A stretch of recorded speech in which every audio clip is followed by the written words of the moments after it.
Hey guys, it's Rae Vonshae and I just received my ultra thin LED lights. Let's get them open now.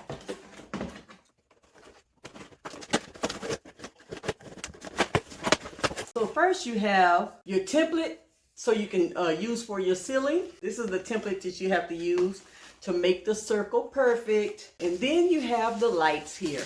Look how thin they are. Very, very, very thin. And these are the clamps that you use to put them up against the ceiling. These are the way you clamp them in. And each one comes with a junction box.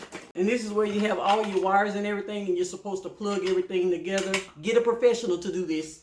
It's 3 prongs here, and then you just have the 3 openings here, and all you have to do is connect them. After you connect everything, then you will take this, your box, and close it. And this pushes up into your ceiling. And then this goes on top, so when you push it up like this, all you see is your lights, guys. These are very nice and bright, and I will show you the final results after I get them installed, guys. Guys, this is the final result, and let me show you with the lights on, shining bright like a diamond. I really recommend these lights. These are great, and I really love them.